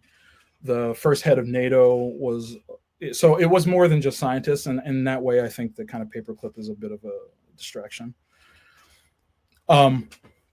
Okay, so this is what I mentioned earlier. This slide has Richard Helms, and this is just a San Francisco Chronicle article about how the CIA was doing testing of LSD on the, and this is actually, I think, one of those stories that gets quoted by people. Did you know that the government was testing LSD on unwitting American Yeah. citizens? And it's generally Operation Midnight Climax, I think, that people were referencing. But basically, it was like they were slipping it in drinks and stuff at some brothel or a club or something like that. Yeah, it's Stephen Kinzer's book. This is another mainstream book, Poisoner in Chief. Like you can, NPR did a review of it, right? So, So it's, I mean, it's you can't dispute it from a conspiranoid angle. The right, CIA's secret quest for mind control, torture, LSD, and a poisoner in chief. yeah, Gottlieb. Yeah, I've read about him and the CIA search for mind control. yeah, Stephen Kinzer. My guess is that book ends with, yeah, but they didn't really figure it out when they yeah, stopped telling us about it 50 years ago. They definitely figured it out. I yeah. mean, to some extent, because I look at the 24/7 of propaganda and I think this is their method right now. But they're not going too deep on it. I mean, fluoride in the water, I guess. Well, I think that's really like the connecting it back to the whole genesis of this whole thing was when you start to see that these patterns, like during COVID, you could see these same patterns echoed in history, right? Like the way that the propaganda was effectively rolled out to the public, the way that the patina of like validity and I can't really articulate it very well, but there's like a certain false authority, a sense of authority. Oh, we know that these things are safe and everyone's doing it. And, you know, this is the pop culture thing to do. And when you're bombarded constantly with these positive reinforcements from pop culture, you can see how it's meant to kind of channel your behavior towards accepting certain things. And that happened during COVID. And then you could see how it was like they would put out a call on the radio. I think they made us, I forget who the artist, but they made a song like In San Francisco, and they played that all over the radio countrywide to kind of, it's basically a recruitment call for, you know, young disaffected people to come to San Francisco. And it's like this, it was the same kind of propaganda technique and lying in wait there were all interesting. Yeah. And of course it would bring the people, it's like a self-selection mechanism. Right. And you're gonna self-select from a certain demographic too. Yeah, whatever that song says, that's who you're gonna get. That's who you're looking for. Are you lost? You know, whatever the words are. Are you talking about the actual pop song In San Francisco? Yeah. Where's flowers in her hair? Yeah, exactly. I think it came out in like 62 or 63 or something. I remember checking the year on it and the timing was just right. I said, that's fun. Wear flowers in your hair. You'll meet some gentle people. Mm-hmm. That's it. There'll be a love in there in the summer. That's it. Yeah. People across the nation is a whole generation with people in motion. That was a recruitment call. Yeah, you are absolutely right. Well, 1967. So it was more in the heart of it. Yeah. But that stuff was happening in 68 and 69. So like the LaBianca murders were in 69. Yeah. So that was right when they wanted that push. When I found that, you know what I immediately thought of is Portland, Oregon. There was a big pop culture push to what was it? It was the Portlandia show, and even in the opening credits of Portlandia was The Dream of the 90s is alive in Portland, and that it's the same like grunge. It's the same recruitment call. And then what do we have 2-3 years later is 120 days of firebombing federal buildings. Right? Yes. And they do I think they recycle successful operations. Oh yeah, obviously. And since you just hit the nail on the head, that's what I started realizing is that these patterns start to reemerge throughout all these events. You start looking at things that you think are just kind of pop culture events, and then you actually start to see, oh, these are actually structured. Like there's a recruitment call, and then there's there's a formula. There's a formula to it. Yeah. Woodstock, I'm sure, was part of that. Yep. And then that was the East Coast one. Yeah. Oh, wow. Yeah, this All right, I'm next. not supposed to say my producer's like, don't exclaim things before you explain them. So here, what's the next data point, the next pin on your map? Yeah, this is Kenneth Anger and the film Lucifer Rising. Yes. So um, basically another occult satanic film, and it's, I don't know, 7 blocks or something from the People's Temple. And Sharon Tate was in one of those movies, Yeah, she was. Yeah. a Yeah. satanic one. Yeah. Um, oops.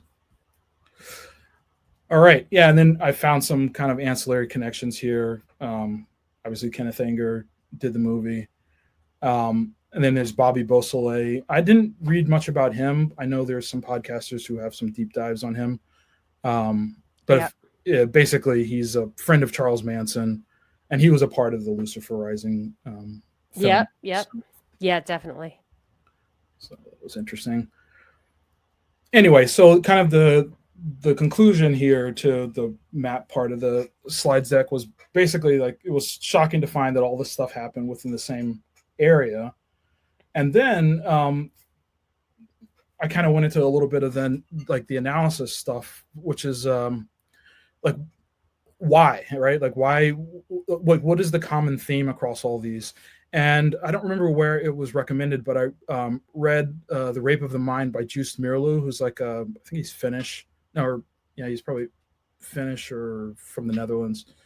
But basically, he's a psychologist and talks about how propaganda and the psychology of the mind kind of works together, and how you essentially become a beholden to ideas that you maybe aren't consciously aware that you're beholden to. Interesting. Wow. And you've read this? Is it great? Sounds great. Not Delusion and Mass Delusions. No, but The Rape of the Mind. Yeah, Rape of the Mind. I read that. That was like maybe 2 years ago. So is it great? Yeah, I have a separate thread with some of my clippings from the book. Interesting. I'll have to check that out. Yeah, there's some good stuff in there. And then connecting this to more pop culture-y things like Clockwork Orange. Right, Stanley Kubrick, which is, you can get to the moon landing from there if you really want to. But yeah, I was shocked to find that he based basically the film on Anthony Burgess, I think is his name. Yeah. I think it's in the slide here. Maybe you can't see it. Yeah, Anthony Burgess. It's right there. The text is a little small, but Anthony Burgess was the author of the book, Clockwork Orange, and he claims to have been part of the MK Ultra mind control programs. And so I didn't know this before. I had no idea that that was the subtext of A Clockwork Orange. You can guess, obviously. Yeah. The famous scenes of the eyes being held open, yep. And the guys in suits, but I didn't know there was an official connection, and it was interesting to find out. Yeah, I didn't know that it was official, but it's obvious. It's obvious. Yeah. I didn't know it was admitted, as they say. I didn't know that either. Look how similar it is, to the book that you're showing. Yeah, so this is Alejandro Jodorowsky. So he wrote the World of Edina with a famous comic book artist from the 70s and 80s named Mobius. He's a French guy. And Jodorowsky did all these really bizarre occult films, but he is most known for writing the scripts to some of these really iconic science fiction comics. And one of the movies he did, one of his weird occult movies, is called The Holy Mountain. And I had heard Jodorowsky from the kind of comic book sci-fi world, but I didn't realize he was into all this crazy occult stuff too. I did a separate thread on the World of Edina because I actually went back and read it during COVID. And it's amazing because in that comic are all these references to releasing viruses on the population, wearing masks as a way to show your conformity with society. The main characters actually are these two spaceship pilots essentially, and they get crash land on a planet, and because they don't have their normal supplies and food, they stop taking the regularly mandated foods and pills, and Oh. they actually begin to go through, like they start growing hair, and one of the characters says, "Oh, you're a girl," and she says, "Oh, you're a boy. I didn't realize you were a boy," because they were living in Wow. this strange, like, like genderless Yeah, yeah, future yeah. society. And so there's all these references to pyramids and all this other stuff in the comic book. So I thought I'd venture and check out Holy Mountain. I didn't understand it at all. I did pick up a lot of the little references to things. The plot is kind of sclerotic. It doesn't really have a through line. It's meant to basically be a reference to all these occult things if you're familiar with them. But here on the screen is a similarity between the Holy Mountains cover and or Holy Mountain cover and Stanley Kubrick's Clockwork Orange. And if you look at kind of the theme here, it's like the triangle and the eye is a constant theme. I see the theme. They have the all-seeing eye thing. So that was strange to kind of see that connection. And obviously it's an intentional reference to Stanley Kubrick's work. The Holy Mountain looks a little labial. Doesn't Does look I mean, a lot of this stuff I think is like psychosexual references to things. Yeah. That's how they do it. Yeah. And then like the circles on the top, it definitely seems sexual to me. Yeah. Interesting. Even the eye is kind of like a clitoral, I guess. Yes. Anyway, so yeah, we already mentioned Weird Scenes at the Canyons. So yeah. Really good book. And again, like I wanted to evoke this a little bit because one of the big takeaways from that book for me is like all these events kind of happen in the same neighborhood essentially. We were doing with San Francisco. And so just jumping through here, just summarizing this a bit. And here's a star map I found as I actually started researching the locations of some of this stuff. It looks like someone at some point was giving us a tour, and a lot of the places that I've put on my map are in there. In Haight-Ashbury. I see. You see, I see a map of Haight-Ashbury, and then I see a list of the places that are featured. That's right. I mean, there's a lot of stuff on there. There's Grateful Dead. So the Grateful Dead was right there at 710 Ashbury, Janis Joplin. They have, obviously there's more focus on music and stuff, but there's a lot of. Well, that's important that if you're going to focus on anything, that's the cultural change medium. Yep. For the 60s. And so here's where we start to kind of connect back to some of the politics away from the culture a little bit. This is talking about some of the other big cultural mass trauma events, I guess. Harvey Milk and the assassination of him. And as I was reading about Jonestown, I was shocked to find out he was so glib about the events at Jonestown. Yeah.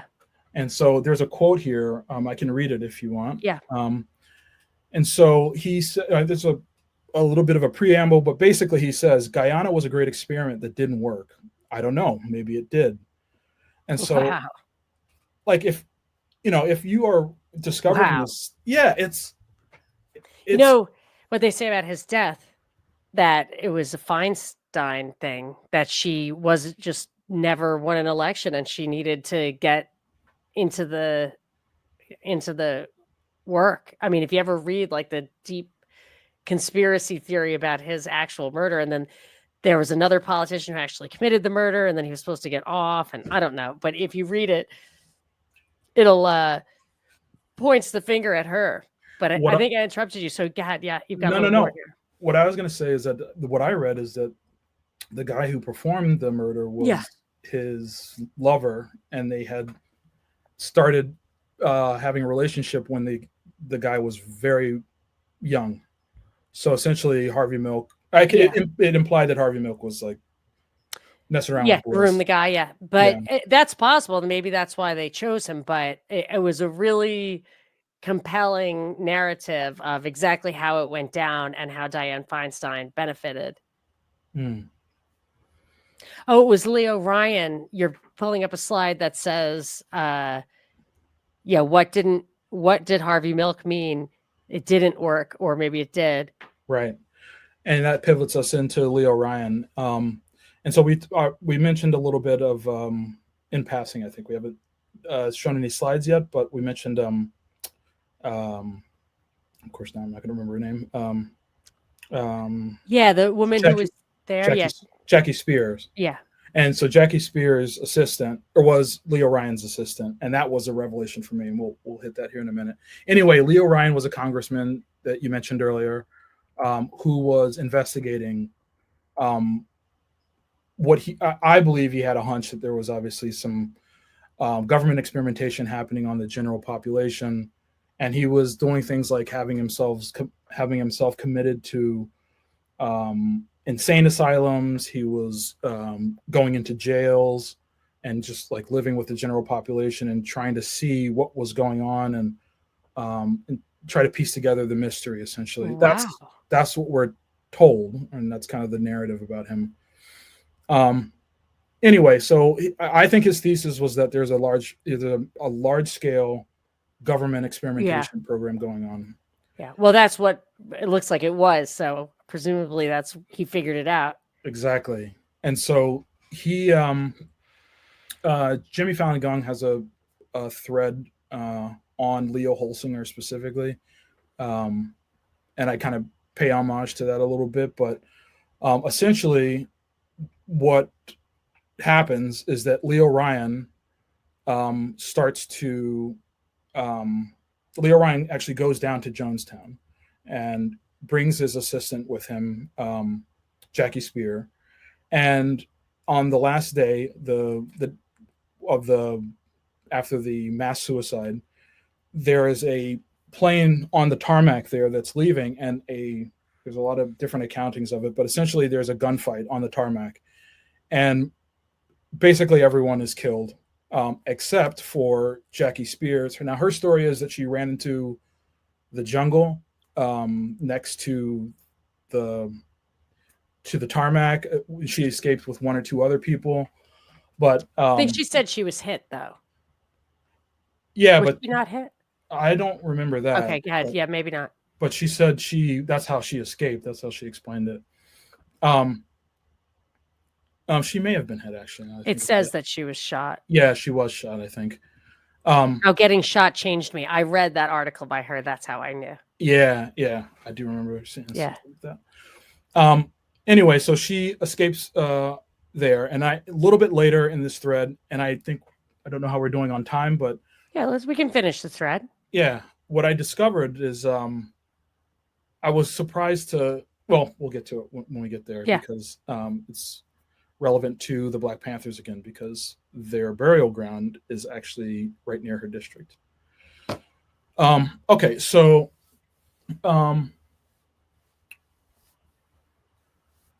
so one of the shocking things about the Jonestown thing was not just like all these cultural events and politicians it connected to, very much like the quote unquote octopus, it connected to some of the other more popular parapolitical topics like the theosophists and the basically influence operations. And if our theory is that essentially these cults were ways to not only do elite capture, which is like capture these, highly credentialed people who can be manipulated,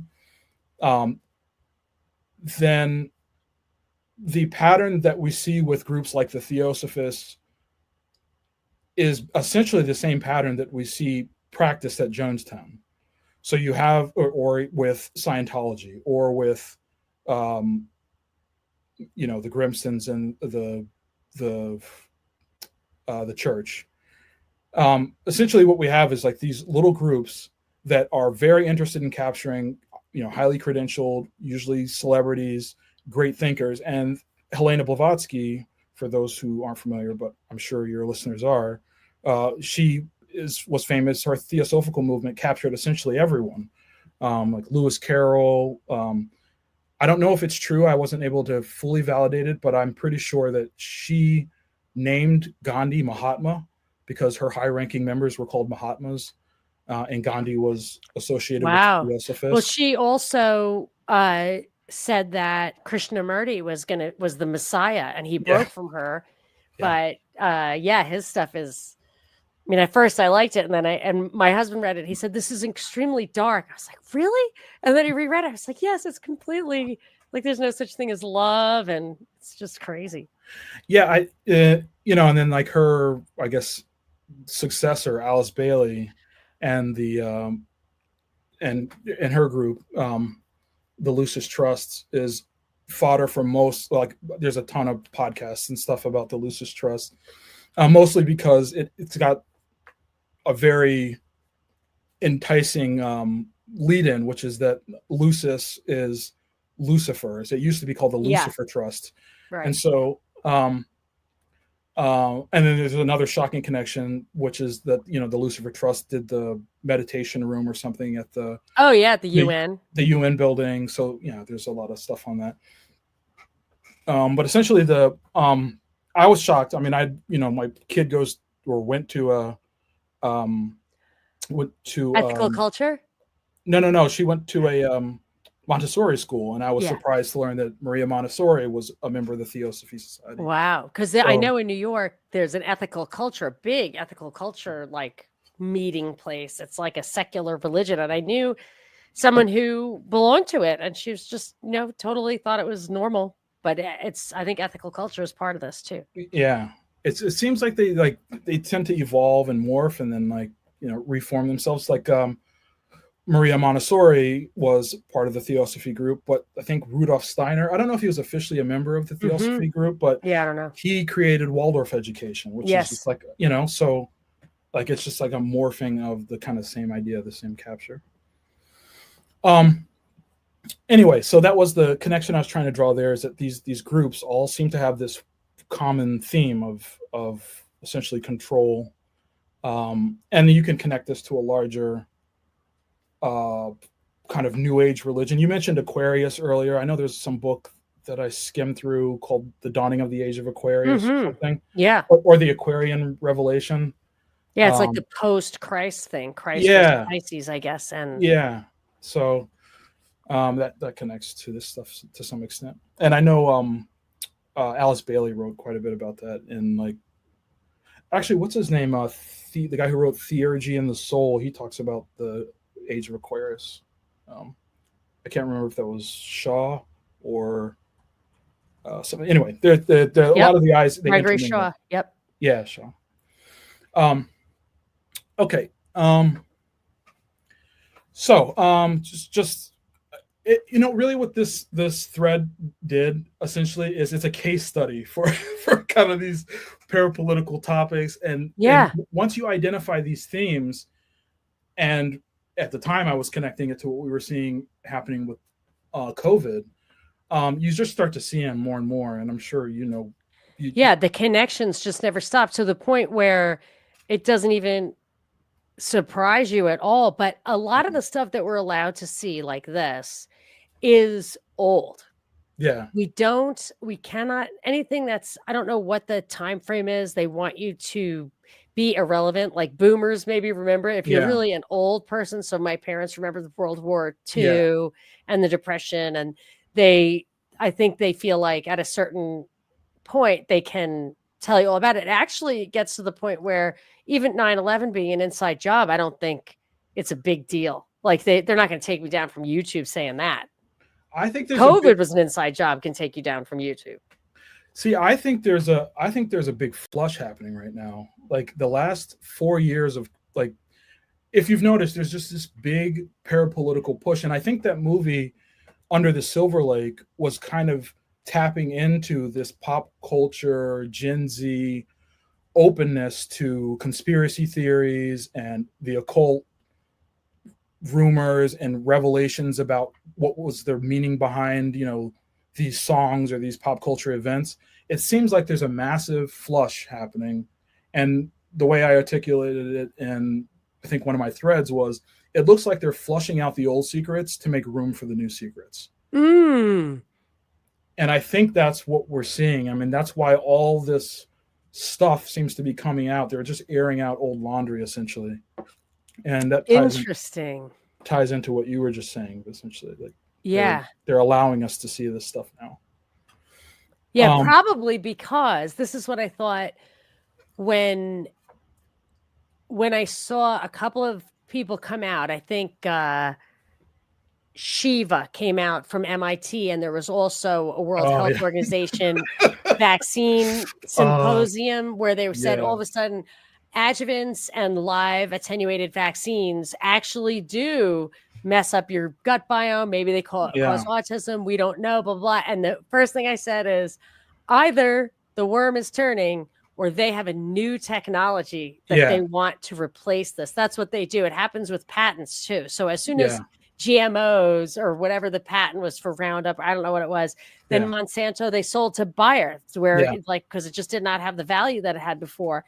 And I would think same thing with when they started legalizing pot. I said, well, they've got something else in the pipeline to pay for their black operations. And I was thinking, I thought maybe it's because the CIA was waning and the NSA that actually gets funded with a blank check rather than, situate like project by project. Yeah. Maybe they just don't need that behind the scenes money anymore. Yeah. And similarly, I would say that their methods and techniques, this is totally dated because now we're totally virtual. We're what you were saying about, or, psychological war, not real war. We're completely to the point where we're surveilled. It's virtual. Yeah. These kind of operations are probably unrecognizable in their form today, and that's why they can show it to us. Yeah, I think you're right. I think that's 100%. They have to make them up, like the United Healthcare guy, whether he got killed or not. That thing is obviously a constructed narrative from the get-go. I remember I was in the kitchen. My husband said, "Did you hear this guy got shot?" And I was like, "Holy cow!" And then, like 1 second later, I just thought, it just looks. I think it's fake. And before he even said anything, I said, unless this guy was the husband of a woman he was sleeping with. Yeah. That's it. There's any other explanation. It's like, oh, it was about health coverage. It's like, okay. I said, it's a policy thing. And he used a 3D printed ghost gun, so you got a twofer. Oh, and he likes Uncle Ted. Come on, he went to a boys' private school, so he's like an incel, or I haven't, unless you literally put it in my ears as I was walking past an open door. I don't know anything about that except that it's full of it. Yeah. Silencer. It's the facial recognition thing was so preposterous. Yeah, that you're not going to see that. Let me ask you, why do you think So if they are so good at doing this other stuff, why do you think they're okay making it look so fake? I think I think it's like the Matrix, where the guy says, we made you a perfect world and it made you go crazy. So now we made you an imperfect world. I think that the really good PsyOps, you can't see through. Right. The ones that I was seeing through there for a while, about 10 years ago, that were real, MH370, Miriam Carey, Boston Marathon bombing, Sandy Hook, like those things were real. Like they were actual, they wanted to pull the wool over. But somebody, one of my listeners did a word cloud or something, or a timeline. I'm sure you're familiar with this kind of thing. He said how many times the word hoax came up on the internet, and it went from nothing. It was never. It was not. It was so rare as to not register on the scale. Yeah. To like one of the most used words. Yeah. And the pivot point was Sandy Hook. So they wanted that. That was the one where they were playing with us to try to get us to be engaged in the conspiracy side of it. Yeah. I think it's, and also I think of like a bear in a zoo. A bear won't eat if you just give him a bowl of food. You got to hide it. Oh, you got to. He doesn't trust it. He doesn't trust it if you don't hide it. So they have to hide stuff for us. I mean, it could simply be keeping us occupied. Man needs mystery. True crime is like the most popular, and weirdly women, I don't know why, but like women love true crime. And it's just engaging. It's how we shut our brains off. So you code by day and listen. I even think podcasts, it's like, I think that listening to podcasts, they have value, obviously, but listening to podcasts is to politics what video games is to sports. Yeah, that's fair. Yep. And that's what they're doing. They're redirecting our energy. And I mean, I feel good that they have to still do it in a way that it enters my eyeballs, and I have to think about it instead of beaming it directly inside my skull, which I know they're capable of. It's probably coming. I know they probably don't want to waste the money because it's not necessary. Yeah. And then what would we do all day if we're not glued to the news or listening to podcasts? Like, I think, I mean, at a certain level, it doesn't seem like people who are in government are that sophisticated. But on another level, when you see people like Jolly West running around, guys in lab coats in Langley or John Reed Hospital or whatever, they're doing it. And there just has to be, I think the big disconnect, that has to be a level, a very high up level that encompasses most people, where they don't really have to get that cute. They just blast them with CNN and it's enough, you know? Yeah. And then at a higher level, they want to do experiments where they need, you know, like under COVID, that was a much more intense thing, probably subliminal stuff. I don't know. But yeah, there's probably a lot of subliminal stuff. But I guess it's just to keep us in line. And then, you know, as they need fewer people, they get more robots and stuff, just, you know, kill people down. They blew up the Atlanta Guidestones, the Georgia Guidestones, which said there's going to be a population of 500,000. So I'm guessing they don't want it to be so obvious. We're probably about to have a big population dip. And actually, all they'd have to do, I think, potentially, is count the population accurately, and it would probably go down by 1 billion people. Interesting. Did you? You know, the communist countries, China especially, and any place else where you get money as a mayor or whatever. Yeah. On how big the city is, you're going to overcount. Yep, inflate the numbers. And we had a census where the same census guy, different census people came to my door like 4 times. Like I assume they counted me once, but you never know. Yeah. You know, the what's her name? That was another one, Jane Goodall. She's like proselytizing about 500 million and all this stuff. She's talking about how the population needs to be decreased. And she's doing it at the World Economic Forum and stuff. And that was like another one too, is where you have these heroes or these people that you know you're told to admire, and in grade school, and then you hear them repeat these things. Like, I'm so glad I didn't name my daughter Reagan. I still like him; he's super charming. It's hard to not like somebody who's charming, but I mean, the Vaccine Act, for example. He seemed really into the blue beam stuff too. But whatever. Yeah, well, once they shot him day one, I feel like anything after that, he was just running scared. They probably gave him Alzheimer's. I don't know. But he was, you know, I always think with JFK, Reagan, Nixon, which was an 18-year span where they took out or almost took out whatever people who I think were men. They were in on it, but they were men, and they felt they were president. And the powers that be, or whoever operates behind the scenes. And then you can go down the other rabbit hole of who's really behind it all and yada yada. But they got the message that they either, you know, as Spiro Agnew named his autobiography, Go Quietly or Else.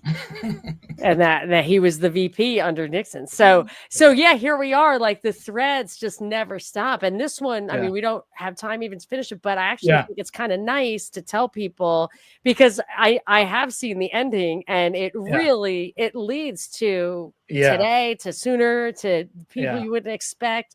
So I recommend that. Let me see. I'm going to call it. It's Stephen.com, but it's S7EPHEN.com. So Stephen.com, but it's the T is a 7. Yeah. And then it's the very first thread on there is the Jonestown one. But I didn't, that one's longer than the one I had looked at. So I thought we'd be able to get to a couple of them, but we didn't. We have to. Yeah. You must come back. And the one we're going to get to, I want to do is here it is. Hold on. Don't go anywhere. We are watching an age-old feud play out. Yeah. It's and the picture shows the occult in Russian and Soviet culture. And then the other one I want to talk about is the methodologies of psychological operations permeate every aspect of our lives. Yeah, that's a cool so, I mean, I read the central banking one. Nice. And I'm going to so I stopped because I wanted you to walk me through them, but I didn't realize that Yeah, that I one. didn't prepare ahead of time. I Well, the didn't. first one was very long. That one's Yeah, a lot of threads because each, as each slide it's, unfolds to the conclusion, it's quite fascinating. And boy, what a lot of work you put into it. Holy yeah. cannoli.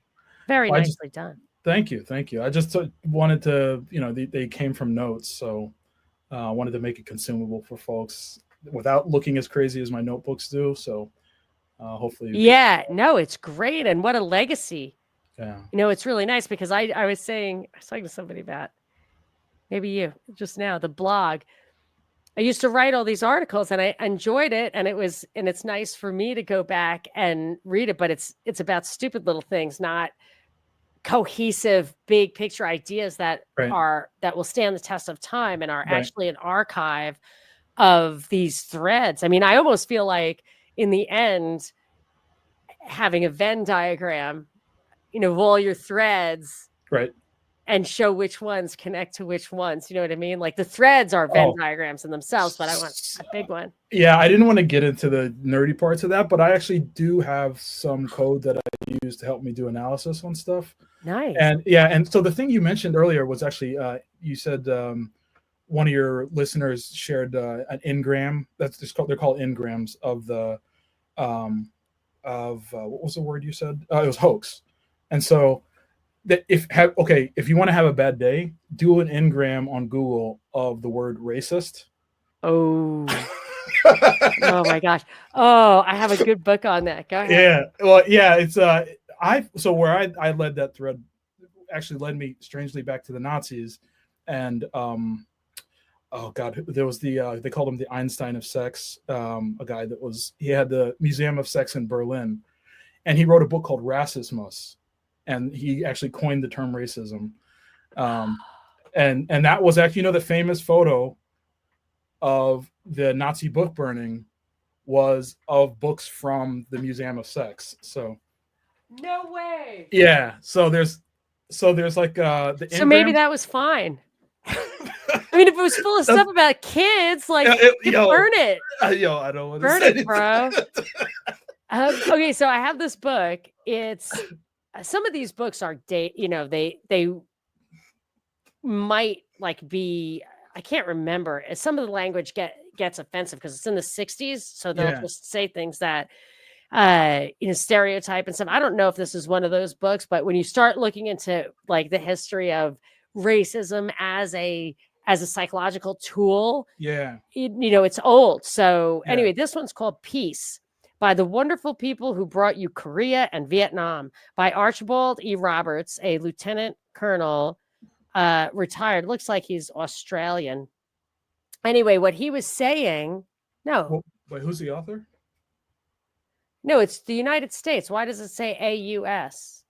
Air Force US? I don't know. It's Archibald Roberts. I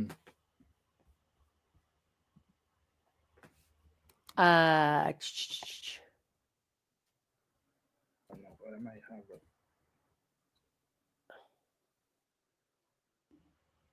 I'm just reading the back to see if I can get.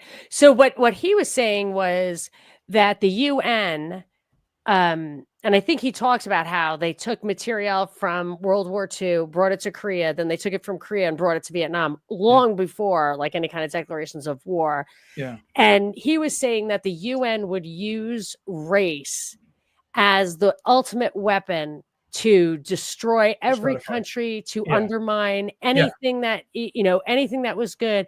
Yeah. And he's not wrong. I have to go back and see if it's super offensive, or if I can recommend it to people. And I don't know what it says. I don't think it's super offensive. I think he's right. You just have to you have to recognize whether there's racism or not. It's weaponized. So that, at the risk of like drawing this out much longer, that's what I was getting at with when I asked you, why do you think they make it look so obvious? Because as a side effect, what you would get is this stratification of the population from the people who could see through it and the people who couldn't. Yes. Right. And so if you want to cause an additional, it's like a trauma boost almost. Yeah. Right. Because you have the trauma of the event, and then you have the the social conflict that it causes by people arguing about it over the dinner table. Like COVID was the perfect example of that. Like, Yeah. how can you not see that this is, you know? Yes, very divisive. And when you think about how they do the parties, you know, they just make sure that it slices the population right down the middle. I mean, they could probably have a party that Mhm. satisfied 80% of the issues of 80% of the people. Yeah. They could just do that. And Sweden used to have that until they Yeah. brought a bunch of cultural conflict in from foreign countries. Yeah. And you know it's on purpose because you couldn't build a wall between Sweden and Somalia. Like that's Yeah. not, you know, Yeah. definitely Yeah. on purpose. But yes, I agree with you. And I'm guessing that they can, because we're talking about all these experiments they've done for so long, Yeah. they can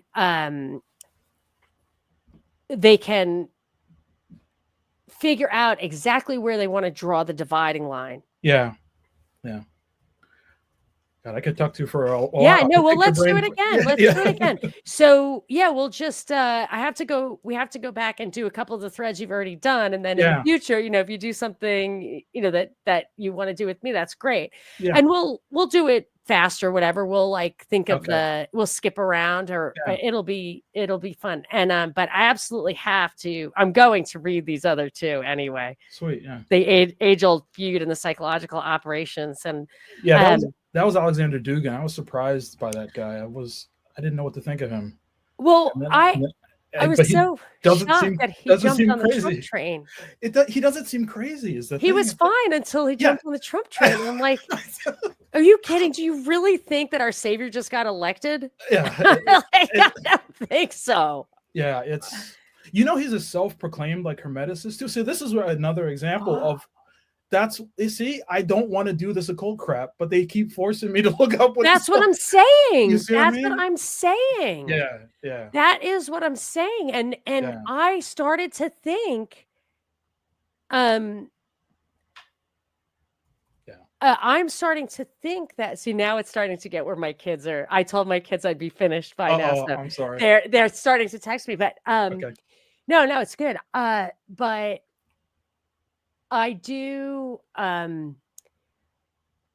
I think they give us the occult stuff because it's potentially not occult at all. Yeah. Dang. I mean, my do not disturb went off and like my phone's ringing off. Okay. So let's wrap it up, Stephen. Yes. That was super fun. I really enjoyed it. Yeah. I'll release it everywhere soon. Okay. Let's end this and then chat for a second. So don't go away. All right. Okay, sounds good. Okay. Thank you all for listening. It was absolutely great talking to Stephen Ridley. Check his stuff out, Stephen.com, but T is a 7. But also, what's your Twitter handle? Because that's where is the most fun to go and hang out with you. Oh yeah, that's the my Twitter handle is S7EPHEN. That's where I got the name for the domain. Okay, got it. Yeah. So there you go, people. Thank you so much. This is Monica Perez. And until next time, see you, Stephen. And you can find me at Monica Perez Show.